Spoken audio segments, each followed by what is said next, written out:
Oke ya. Aku start dulu dari IHSG ya. Yuk, yang galau-galau tenang yuk. Kita mulai dari IHSG. Nah, IHSG-nya udah turun beberapa hari terakhir ini. Nah, kalau kemarin IHSG-nya tuh turun karena saham-saham yang nggak fundamental. Contohnya kayak ada yang ini ya, Pani turun, terus ada saham-saham yang lain juga turun gitu ya. Terus kemarin Big Banks-nya tuh turun sedikit terus mantul lagi. Nah, terus hari ini IHSG turun lagi 1,39%. Koreksinya didorong oleh saham Big Caps dan banking. Pagi hari tadi aku sempat bikin story. Big Banks-nya masih di atas support alias nggak breakdown. Kita lihat sore harinya bagaimana. BCA masih sama. BCA masih di atas supportnya 9750. Berarti masih di atas support ya. BCA masih aman, masih oke, aman terkendali. Masih koreksi normal aja. Terus kemudian BMRI, aku langsung jawab pertanyaan kalian. Biar live-nya malam hari ini singkat, padat, jelas, dan nendang. Bank Mandiri ini juga kemarin sempat turun, terus kemudian mantul lagi jadi hijau. Dan ini jadi low baru di level 5.900 dan level low baru di 5.900 ini jadi support. Terus kalau aku tarik dari tanggal 26 Juni, teman-teman yang di TokTok yang di YT lihat ke Igo ya, supaya bisa lihat chartnya. Ini ada low di 26 Juni. 26 Juni ini di 5850, jadi support kuatnya BMRI. Valuasi BMRI by the way mahal. Kalau kalian mau investing sih sebenarnya ya ini termasuk mahal ya. Better wait and see dulu, atau DCA. DCA itu dollar cost averaging. Terus kemudian aku ke BRI dulu ya. Biar kalian tidak HHC, harap-harap cemas, langsung aja aku review. Nah, ini sebenarnya saham investing. Kalau kalian berharap dia cepat naik untuk trading, mungkin agak salah memilih saham ya. Jadi, setiap hari yang nanyain BRI mungkin harapannya dalam jangka pendek tuh dia naik cepat.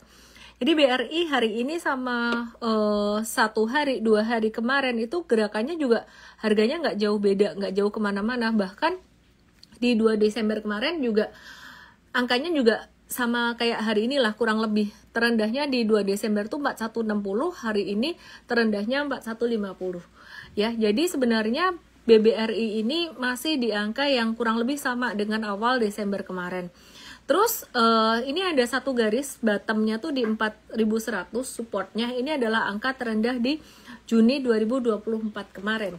Nah, kesimpulannya buat BRI ini juga sama. BRI ini saham investing ya. Jadi bukan buat trading sebenarnya gitu. Jadi kalau buat investing dia masih sama. Masih di bawah standar deviasi -1, masih terbilang murah untuk investasi jangka panjang. Dan menurut aku sih kalian nggak perlu terlalu pusingin kayak rumor-rumor atau berita-berita ya si A si B nih mau keluar dari sini dari situ. Wah, kalau bicara asing keluar mah sebenarnya asing keluarnya udah lama ya, udah exit udah lama. Kalau aku bilang sih sebenarnya sekarang udah valuasinya sangat murah sekali. Nah, jadi kadang-kadang kalau kita perhatiin investor-investor gede itu caranya mereka bisa dapetin barang, salah satunya ya dengan markdown. Markdown itu buang, terus kemudian harga turun sementara doang, terus banyak investor lain yang mungkin nyangkut atau takut atau rugi, mereka takut terus mereka cut loss, terus mereka masuk lagi dapat harga murah. Nah, menurut aku BRI itu udah sangat murah sekali valuasinya, tapi sekali lagi ini saham investing untuk jangka panjang. Jadi kalau kamu nanyain tiap hari, mungkin konteksnya buat trading, sebaiknya pilih saham yang lain buat trading gitu. Jadi ini bukan saham trading ya. Oke. Dan jangan dibandingkan sama kinerja saham-saham trading. Kalau ADI gimana? ADI itu buat aku trading gitu. Jadi ADI itu buat cuan cepatnya. Oke, nanti kita akan bahas juga ya ADI ya. Jadi BBRI kalian hatimu udah tenang ya, santai ya. Sama aja gitu. Jadi ini valuasinya murah banget, sangat murah sekali. Kalau kamu udah kehabisan duit, udah kehabisan modal, udah nggak usah beli lagi lah, udah tinggal nge-hold aja. Tapi kalau kamu masih ada modal, kan ada yang DM aku bilang gini, modal investasi aku baru masuk 40% nih. Aku jawab di sini ya. Mungkin aku nggak bisa jawab DM-nya satu-satu. Kadang sambil jalan-jalan aku baca, tapi mau ngetik, tiba-tiba kereta datang, anak lapar minta makan ya. Jadi gak bisa, kadang nggak langsung kejawab, tapi aku kasih tahu intinya kalau kamu masih punya modal investasi, ya sekarang waktunya murah, valuasinya murah. Tapi ini bukan saham trading, jadi kalau kamu bandingin dengan trading kayak trading Bitcoin, trading saham komoditas misalnya, ya agak kurang pas gitu. Oke, jadi tenangkan hatimu long term investor, sabar. Nanti aku akan bahas untuk saham-saham yang buat trading juga. Gimana kabarnya saham Papa PP? Ntar aku akan bahas juga. Nah, dari 4 big banks ini yang breakdown cuma satu, BNI ya. BNI itu breakdown, perhatikan di sini. Di breakdown dari support minornya di sini. Ya, di sini breakdown dari support minornya di 4.700. Terus kemudian, tapi sebenarnya ya kalau ditarik dari support besarnya, ini kan agak nggak fair ya. Kita pakai supportnya BRI itu support gedenya dia di 4.100, tapi kalau BNI pakai support minor dibilang breakdown. Ya sih breakdown dari support minornya gitu, tapi support gedenya di 4.300. Ini masih belum tersentuh juga gitu. Jadi hari ini jatuh dengan volume gede. Cuman kalau aku long term investing nanggung sih di BNI, sama-sama valuasi murah, aku lebih memilih ke BRI untuk long term investing. Nah, untuk yang trading nanti kita akan bahas ya. Oke, terus BCA dan Bank Mandiri gimana? Kalau aku lebih pilih sama-sama valuasi mahal. Kalian yang baru mulai investasi di BCA itu dollar cost averaging, nggak usah pusing. Oke, yang ditunggu-tunggu oleh market tuh apa? Penting banget kalian paham. Yang ditunggu-tunggu oleh market adalah The Fed tanggal 18 itu nurunin suku bunga atau enggak. Nah, jadi dot plot itu kayak investor gede, institusi gede tuh mereka nandain gitu loh, dihitungin, ditandain siapa aja yang percaya The Fed akan nurunin suku bunga. Jadi sekitaran, kalau versinya dot plot itu sekitaran 90-an% suku bunga akan diturunkan 25 basis point pada 18 September waktu Amerika. Jadi di Indonesia itu tanggal 19 September pagi. Sekarang investor lagi pada harap-harap cemas, apalagi di bulan Desember. Bulan Desember ini biasanya agak-agak sepi ya. Jadi insti udah pada liburan. Kalau Anda perhatikan sebenarnya di market hari ini saham-saham turun itu volume transaksinya tuh kecil-kecil. Breakdown tapi volumenya kecil-kecil. Perhatikan. Breakdown tapi volumenya kecil-kecil ya. Kenapa? Karena sekarang udah nggak terlalu banyak yang transaksi, sehingga market itu jadi ringan. Market ringan artinya apa? Kalau ada yang jualan dikit akan gampang turun. Kalau ada yang belanja dikit itu dikit size-nya institusi ya, itu gampang naik. Oke, nanti kita akan lihat satu-satu. Oke, terus kemudian di big banks asing ada net sell ya di semua pasar sih, sebenarnya semua saham sih. Net sell sebesar 1,54 triliun di pasar reguler sama yang banyak dijual asing. Ada BRI masih aja terus dijual asing dari kemarin-kemarin ya. 652 miliar, BCA 407 miliar, BNI 123 miliar, Adaro udah AADI sekarang. ADRO 62,5 miliar, UNTR 54,3 miliar. Oke ya. Oke, terus kenapa kok asing masih jualan terus? Mereka wait and see, The Fed ini bakalan nurunin suku bunga atau enggak. Meskipun dot plotnya sebenarnya 90-an% itu mereka beranggapan bahwa suku bunga akan turun 25 basis point, tapi banyak juga investor besar yang mereka sebenarnya nggak yakin The Fed akan nurunin suku bunga. Kalau saya pribadi, saya termasuk yang merasa The Fed kayaknya nggak bakalan nurunin suku bunga nih gitu, karena mereka ngomongnya tuh Jerome Powell tuh ngelihat ekonomi sekarang udah mulai panas lagi gara-gara kemarin nurunin suku bunganya lumayan banyak, terlalu cepat ya, jadi inflasi lagi, kira-kira kayak gitu. Oke, terus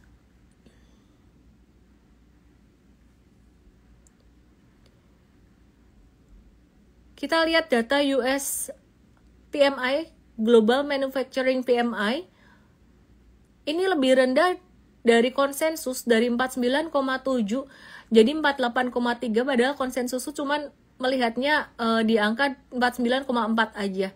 Ya, jadi kalau dari data ini sih ekonomi Amerika melambat. Jadi ada banyak indikator ya yang menunjukkan ekonomi Amerika menjadi cepat atau menjadi lambat. Kemarin tuh PPI itu menunjukkan ekonomi Amerika semakin panas. Tapi dari data PMI ekonomi Amerika melambat gitu loh. Jadi ya dari data-data inilah sebenarnya The Fed akan mengambil keputusan akan nurunin suku bunga atau enggak.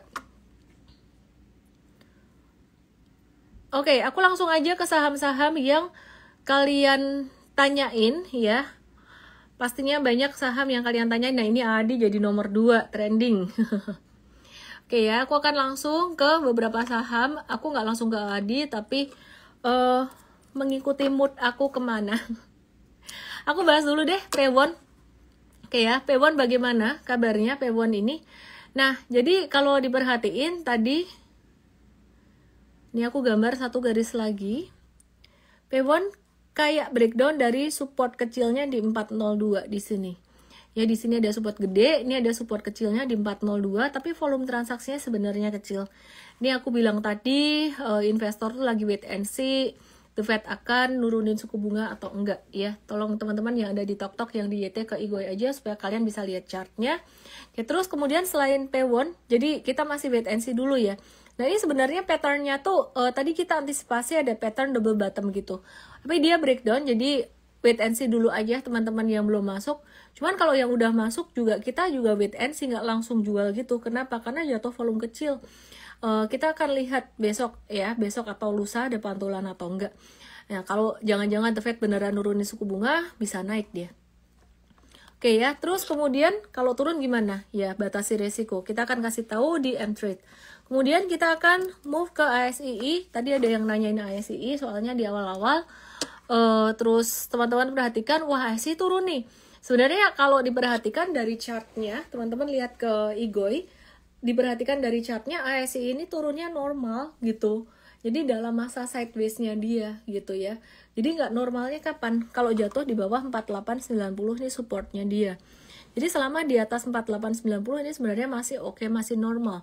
Nah malah kalau mau trading, aku kasih tips buat kalian yang mau trading sideways. Kalau mau trading ASII, tungguin di dekat 4890, nggak harus persis plek, nggak harus. Jadi bisa di 4950 boleh juga, dan profit takingnya di mana? Profit takingnya bisa sekitaran 5.200 atau 5.250. Lihat di Igoy aku ada pasang ini ya, risk and rewards ratio.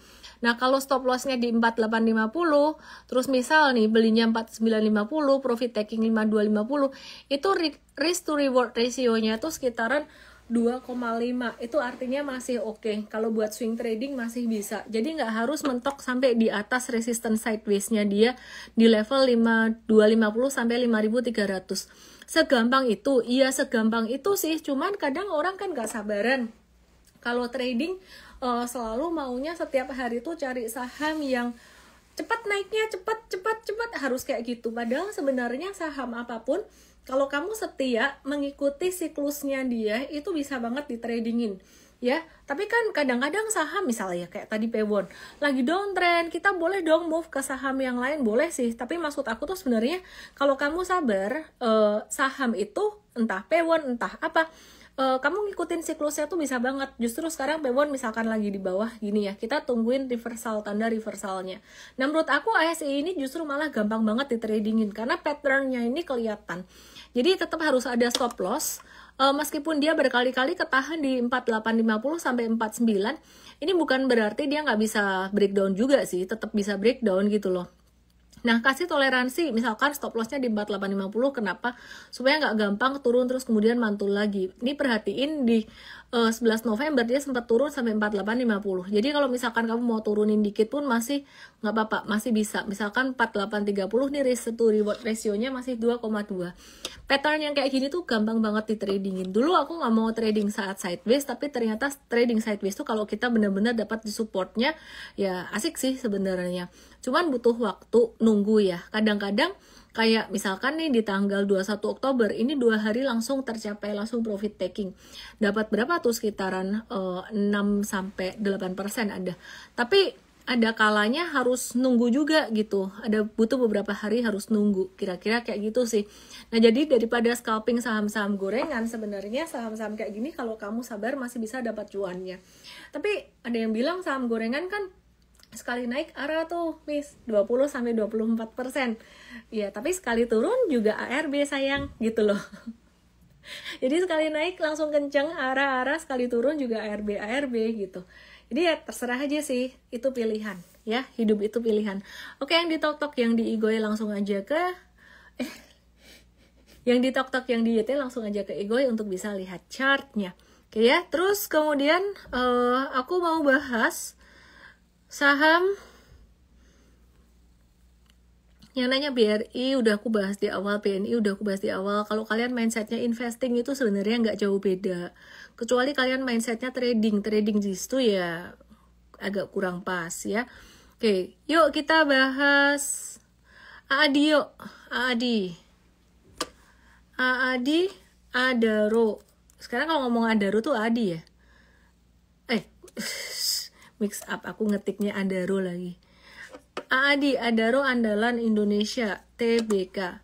Oke, mari kita lihat ya. AADI gimana nih kabarnya? Hari ini tadi dibuka naik loh, udah hijau bagus-bagus, kok turun lagi? Nah, kalau diperhatiin di sini kita kasih tanda kotak, ini sebenarnya masih area retracement. Ya, area diskon, area retracement. Nah, kita nggak tahu nih, AADI ini bakalan diskonnya sampai level berapa. Karena waktu itu naiknya juga udah kenceng banget, dan hari ini aku perhatikan asing itu cenderung slow, melo-melo, mereka cenderung wait and see, the Fed bakalan nurunin suku bunga atau enggak. Nah, kalau dilihat dari puncaknya atau dari pucuknya, thank you giftnya Sun Hero, ini AADI udah menyentuh area Fibonacci 38,2%. Tapi kalau ambil dari end of body, teman-teman yang ada di TokTok yang di YT, ke Igoy biar bisa lihat chart. Ini kalau dari end of body, ini 38,2-nya sekitaran di 8575. Hari ini normal banget buat AADI untuk turun. Karena marketnya hari ini turun juga, AADI ini nggak ada volume ya. Turunnya nggak ada volume. Normal aja. Jadi perhatikan di sini. Intinya duitmu jangan dihabisin langsung buat hajar. Ini cara belinya tuh nawar dikit-dikit nawar sepelit-pelitnya. Nah, kalau kamu takut, better nunggu dia ada pattern reversal atau candle reversal. Cuman kalau ada candle reversal tuh biasanya udah agak telat. Jadi kalau kita beli di bawah gini, ini sebenarnya nyolong start sih gitu. Cuman kan resikonya kalau nyolong start itu mesti nunggu waktu. Nah, itu pro and cons-nya. Nggak bisa semua diambil yang terbaik gimana gitu. Oke, nah ini AADI, ini kalau misalkan dia diskon sampai 85 pun sebenarnya masih oke, jadi masuknya juga dikit-dikit. Gimana bisa tahu sih turunnya dia tuh normal? Nah, di tanggal 10 Desember waktu itu transaksinya volumenya gede banget, tapi ada transaksi beli dan ada transaksi jual. Di sini tanggal 10 Desember banyak yang FOMO, beli AADI banyak. Terus kemudian 11 Desember ini ya volumenya jualannya udah mulai berkurang di sini ya, volumenya udah mulai berkurang. Terus kemudian di tanggal 12 Desember, perhatikan pas dia turun volumenya makin kecil lagi. Nah, terus kemudian di tanggal 13 Desember ini makin kecil lagi. 12-13 Desember volumenya makin kecil lagi. Dan hari ini jatuh lagi, habis sempat naik terus turun, itu volumenya lebih kecil lagi. Jadi sebenarnya hari ini tuh yang buang AADI tuh cuman kayak nakutin aja atau markdown aja dikit gitu loh. Karena ya sebenarnya investor-investor gede tuh masih mau di AADI. Kenapa? Fundamentalnya bagus, dia menguntungkan, profitability-nya oke, dan valuasinya sampai hari ini pun terbilang masih murah dibandingkan dengan peers-nya atau kompetitornya yang lain. Oke, terus kita mau lihat, jadi AADI ngerti ya, intinya AADI itu kita lagi nungguin untuk buy on weakness sebenarnya. Oke, terus kemudian disclaimer buat teman-teman yang masih pemula, ini banyak ditanyain juga Antam.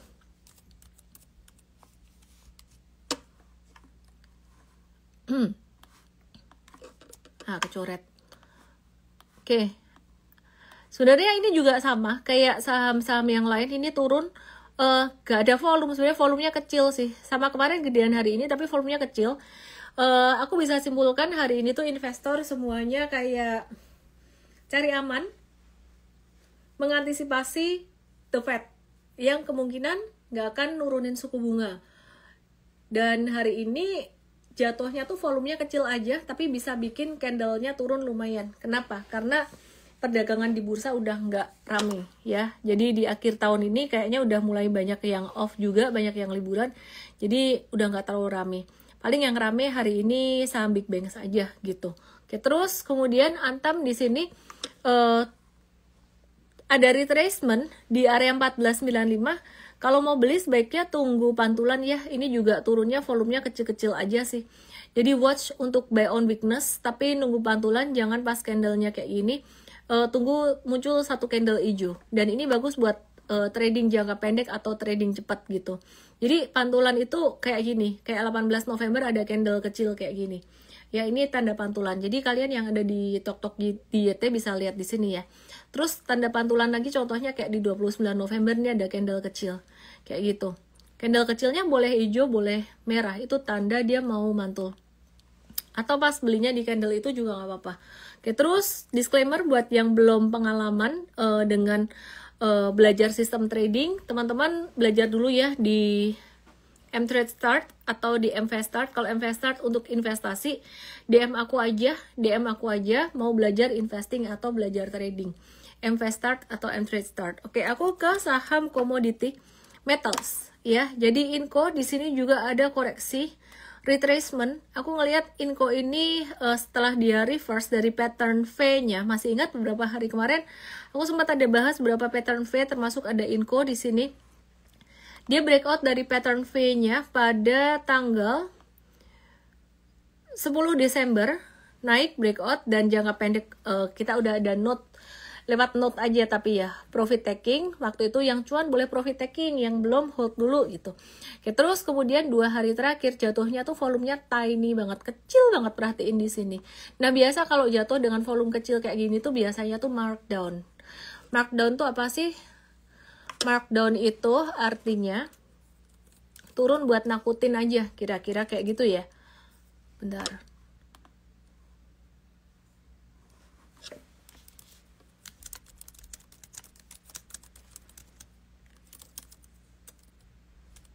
Sebentar ya.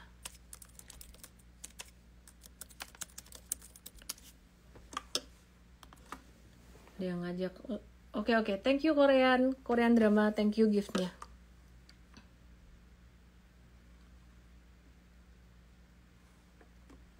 Oke, terus intinya Inco malah nunggu dia turun dikit lagi di 3690 dan kita nunggu pantulan. Jadi kita lagi nge-watch Inco. Nunggu pantulannya sama. Biasanya akan muncul satu candle kecil, entah merah entah hijau ya. Jadi itu area untuk kita watch ya. Oke. Kita ngelihat banyak markdown beberapa hari ini, 1-2 hari ini terutama. Terus TIRS gimana kabarnya? TIRS juga sama, volumenya kecil tapi kita lebih ngelihat ke Inco. Inco-nya ini tanda markdown-nya tuh kelihatan banget. Gitu. Jatuh dengan volume transaksi kecil. Oke, terus aku move ke saham CBDK IPO miss. Apakah akan seperti PANI atau seperti AADI? Fundamentalnya sih beda ya sama AADI ya. AADI itu kan dia profitable banget perusahaannya, valuasinya juga murah. CBDK itu profitability-nya agak mepet-mepet, terus kalau nggak salah valuasinya juga mahal. Tapi kan PANI juga valuasinya mahal, tapi dia naik terus gitu.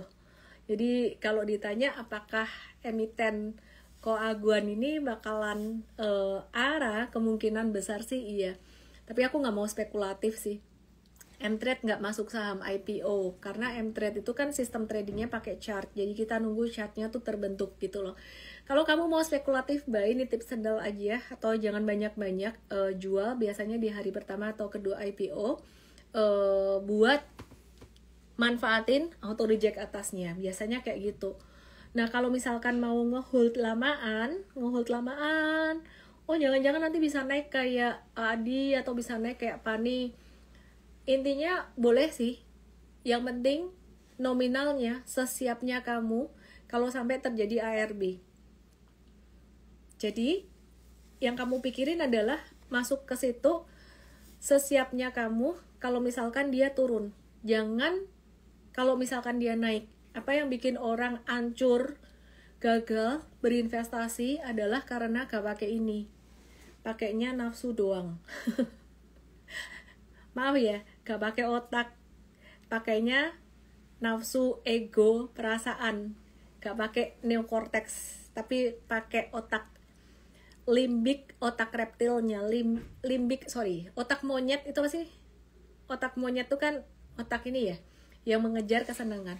Otak reptil itu otak yang menghindari rasa sakit, gak enak. Jadi itu otak emosi gitu. Nah kalau yang main emosinya, neokorteksnya tuh gak berfungsi gitu. Nah jadi makanya penting banget pas investasi, pas trading itu perlu mikir, perlu tenang. Kalau pas lagi emosi, greed atau fear-nya kesulut, lebih baik menyingkir dulu dari kerumunan ya.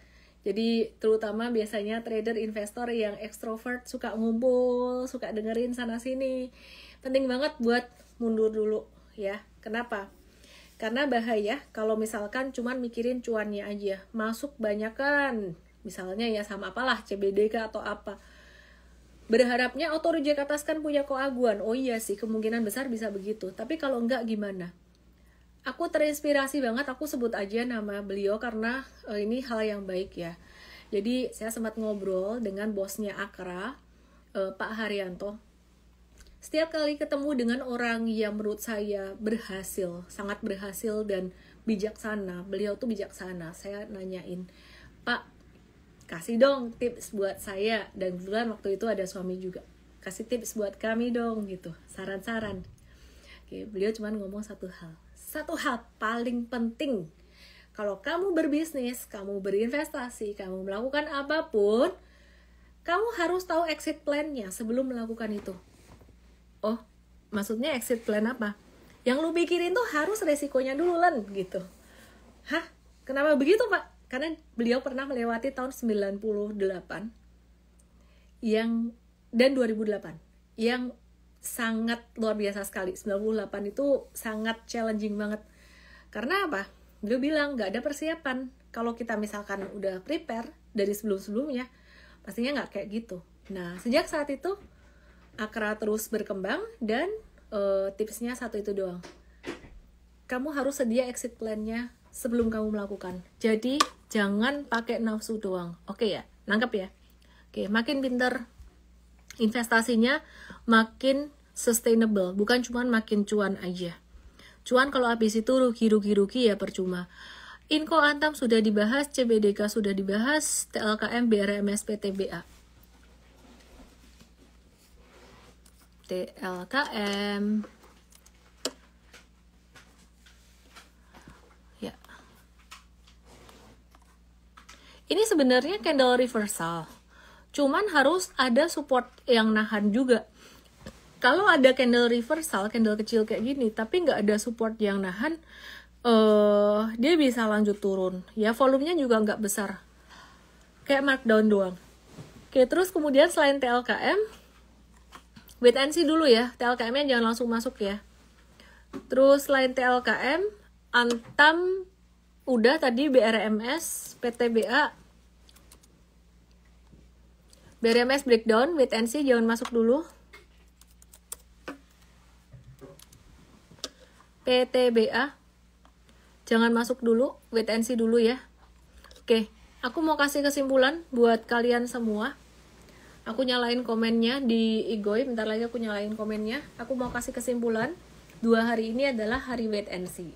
Jadi hari wait and see itu kita nggak akan banyak masuk beli, meskipun ada watchlistnya. Kenapa hari wait and see? Karena satu lagi nunggu the Fed mau nurunin suku bunga. Udah, itu sentimen utamanya itu aja, nurunin atau nggak nurunin. Investor lagi menunggu, jadi nggak banyak activity. Karena nggak banyak activity di market, ada guyuran sedikit pada saham-saham tertentu bisa langsung jatuh. Kalau misalkan ada tarikan, jadi gampang naik. Kenapa? Karena perdagangannya nggak banyak, itu satu. Kemudian yang kedua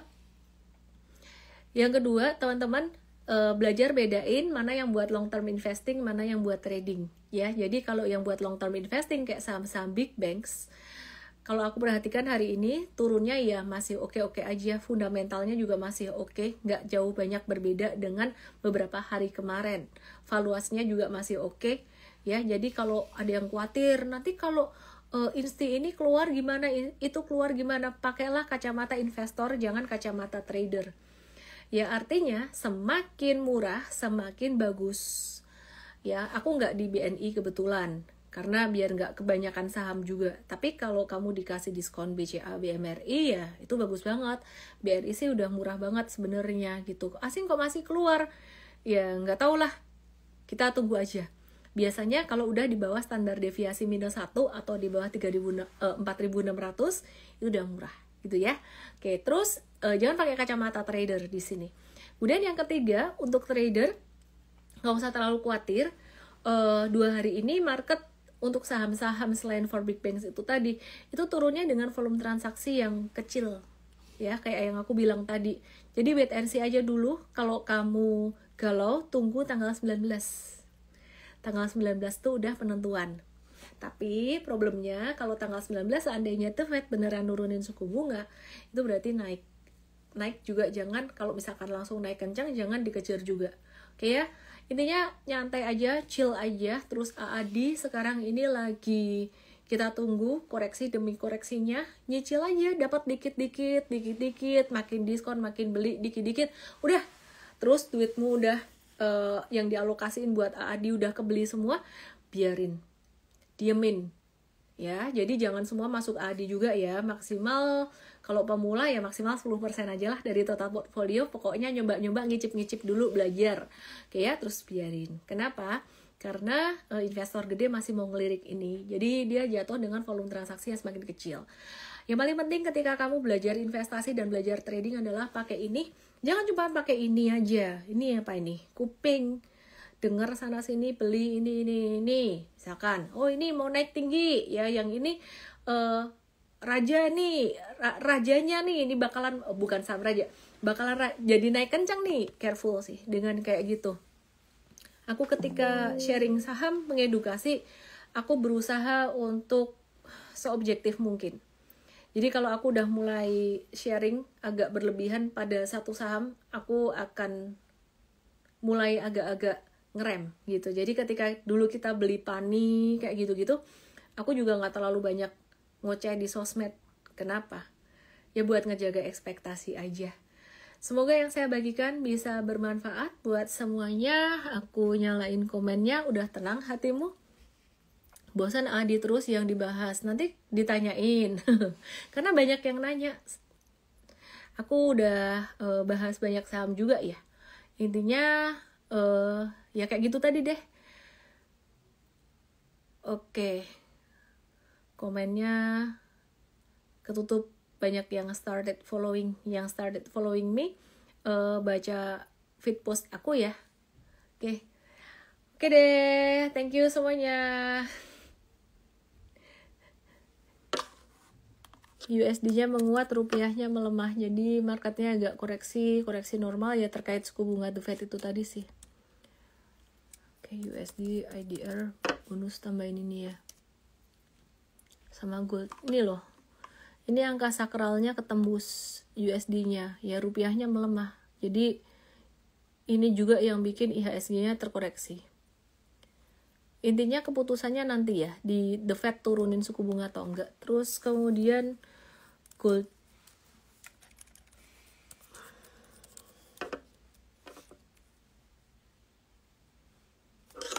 Goldnya sideways aja. Di support minor doang. Oke, gitu aja ya. Selamat malam. Salam profit.